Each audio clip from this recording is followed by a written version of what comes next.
Bentornati a questo spazio approfondimento del telegiornale di Sardegna 1. Oggi parliamo di artigianato, lo facciamo col numero 1 di Confartigianato Sardegna, Maria Carmela Folchetti. Grazie Presidente di aver accettato il nostro invito. Fra pochi mesi compirà 2 anni al comando di questa associazione. Che bilancio possiamo fare dell'artigianato in Sardegna? Buongiorno a tutti. Guardi, il bilancio all'interno della mia federazione è un bilancio estremamente positivo, perché noi abbiamo lavorato in sinergia, con molta armonia e molto accordo, perché consapevolissimi che la situazione economica in cui la Sardegna versava e versa ancora oggi è drammatica. Quindi effettivamente tutti i componenti della giunta federale ci siamo messi insieme per poter trovare delle strategie comuni per cercare di dare dei suggerimenti al governo sardo per poter risolvere o quantomeno tentare di arginare la crisi economica devastante in cui versano le nostre imprese associate. Uno dei settori, Presidente, che sta soffrendo moltissimo, lo è da molti anni, credo dal 2008, da quando è iniziata la crisi, è quello dell'edilizia.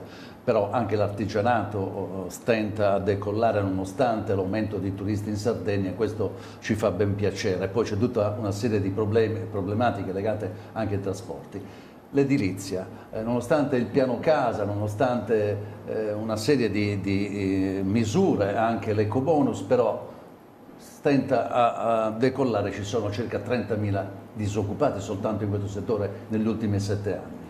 Guardi, lei tocca una nota dolente del nostro comparto. L'edilizia dal 2009 a oggi ha dimezzato completamente le proprie imprese. Questo significa per una piccola impresa che si perdono tantissimi posti di lavoro, quindi significa che padri di famiglia non portano lo stipendio a casa, quindi è una tragedia nella tragedia.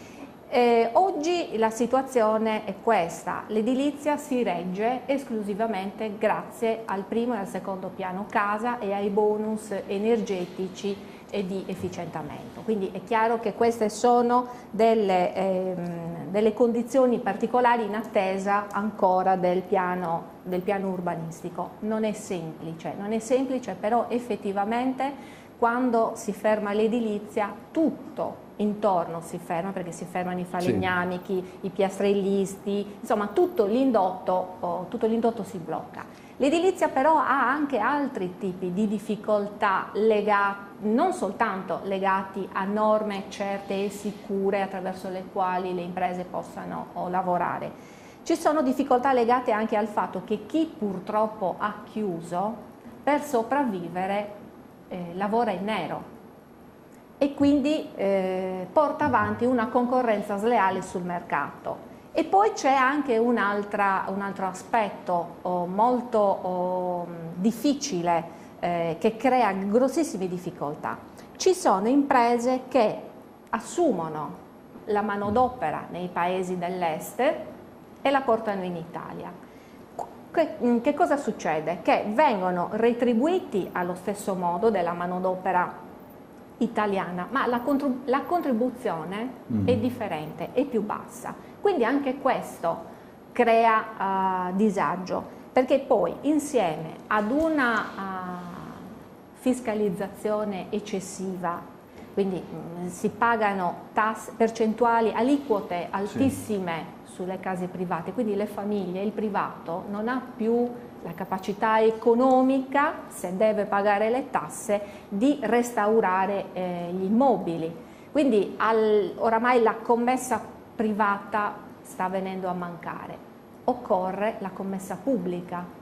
Però anche qui, per esempio, grossa difficoltà è data dalla burocratizzazione, perché il codice degli appalti comunque è talmente articolato che non rende snelle le procedure di appalto. Anche se si parla di semplificazione, poi dalla parola ai fatti passano fiumi e fiumi. Sì, Un altro è vero. argomento particolare è proprio in questi giorni di stretta attualità è la crisi della motorizzazione, e questo legato all'autotrasporto. Voi state battendo anche in questi giorni perché Sassari, e non solo Sassari, Nuoro, forse anche Cagliari, c'è mancanza di personale e gli autotrasportatori e non solo non sanno a chi rivolgersi. Cosa si può fare e cosa state chiedendo?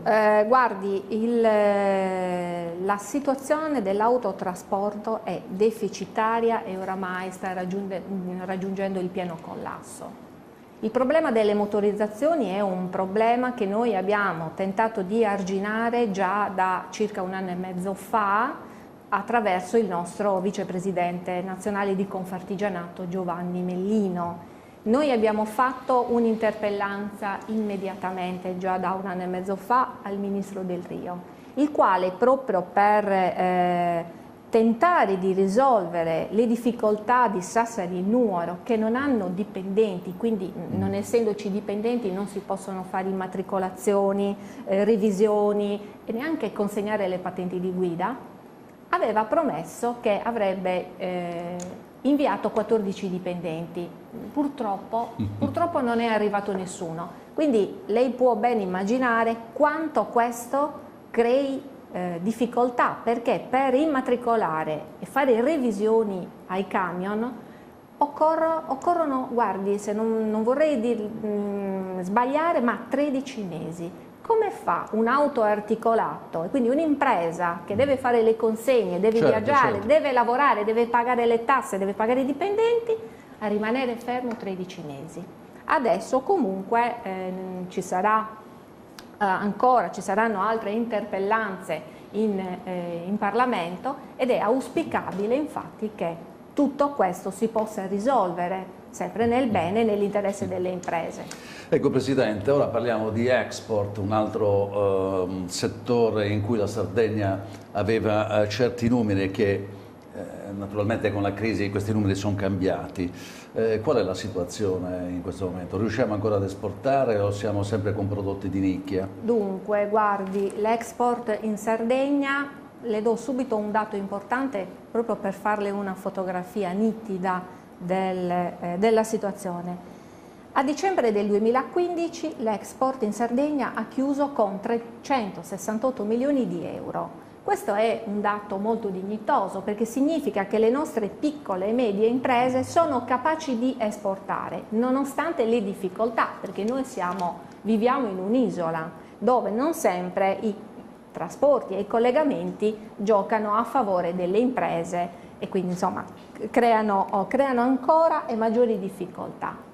368 milioni di euro su che cosa? Naturalmente sull'agroalimentare, che è un'eccellenza che viene riconosciuta oramai in tutto il mondo, si esporta negli Stati Uniti come in Giappone, in Cina, ma da un recente studio di Confartigianato sappiamo molto bene che 130 milioni di euro vanno per esempio nei paesi della Lega Araba, quindi questi sono dati più che dignitosi. Senz'altro questo non basta, bisogna lavorare di più e creare praticamente dei progetti, dei bandi in sinergia naturalmente con la Regione, perché si cerchino e si trovino altri fruitori all'interno del mondo, o del mondo globale, anche perché poi tutto questo avviene all'interno del mondo globale, quindi della rete, su internet. Ecco, infatti a proposito di questo voi state puntando molto sull'innovazione. Comunque, come si suol dire, l'e-commerce è un prodotto che in questo momento va molto bene. In Sardegna e in altre regioni d'Italia si punta molto a acquistare attraverso internet. È una cosa che dovremmo fare anche in Sardegna e che dovremmo sviluppare. Certo, guardi, in realtà oramai dal 2009 a oggi la globalizzazione ha rischiato di livellare proprio tutto e tutti, cioè noi rischiamo di mangiare come si mangia per esempio in America, cioè importare il modo di vivere e di mangiare in maniera molto veloce e molto consumistica. Sì. Noi abbiamo le capacità, le possibilità invece di esportare il nostro modo di essere. Perché? Perché c'è addirittura una statistica, Eurobarometro, che ci segnala che quasi 300 milioni di cittadini europei sì. con età al di sopra dei 15 anni danno la precedenza a prodotti segnalati che arrivano da determinate zone geografiche. Quindi in Sardegna, che è riconosciuto il fatto che i prodotti siano fatti con ingredienti di prima qualità e quindi sono genuini, è chiaro che la Sardegna ha ottime possibilità di andare all'estero. Per fare questo però bisogna che le imprese vengano aiutate, supportate e incentivate per mettersi in rete e potersi affacciare quindi all'estero. Presidente, abbiamo l'ultima domanda perché abbiamo gli ultimi 30 secondi. L'ultimo accordo, diciamo, che avete stipulato o comunque avete portato avanti è quello delle birrifici artigianali, in grande espansione in Sardegna, ce ne sono più di 40 e molte di ottima qualità, vincendo premi anche a carattere nazionale. È un settore da spingere, da affiancare. Caspita, il settore delle birre artigianali sarde è un settore fortemente in crescita. Perché io faccio sempre riferimento all'anno in cui è nata questa devastante crisi, quindi dal 2009 a oggi il numero delle imprese è raddoppiata. Quindi questo significa che i birrifici artigianali sardi sono in grado di costituire un brand di qualità importante. Ecco perché è importante anche avere una legge regionale che li tuteli. Perché bisogna capire che i birrifici artigianali lavorano veramente in maniera artigianale, perché c'è tutta una procedura di lavorazione dove il birraio, colui proprio che sovrintende alla lavorazione, trascorre molte ore e non sono procedure meccanizzate. Sì. Quindi che cosa significa? Che se non viene riconosciuto questo, l'artigianalità proprio della birra, loro pagano molte più accise quanto invece i birrifici industriali. E quindi perché devono essere, come dire, non devono essere tutelate? È un prodotto di alta qualità e quindi deve essere tutelato. Infatti c'è una proposta di legge, non diciamo di quale partito, però il Consiglio regionale. Ma guardi, noi siamo sempre al di sopra delle parti, a noi interessano gli interessi delle nostre imprese. È chiaro che è necessario avere norme certe e sicure che tutelino il lavoro degli artigiani. Bene, abbiamo terminato, ringraziamo il Presidente Maria Carmela Folchetti, Presidente regionale di Confartigianato. Buona estate e buon lavoro, speriamo di avere notizie importanti in autunno anche per una ripresa, speriamo, decisa e non come dire, traballante. Siamo positivi, siamo positivi. Infatti cerchiamo di essere positivi. Grazie a tutti voi di averci seguito, arrivederci.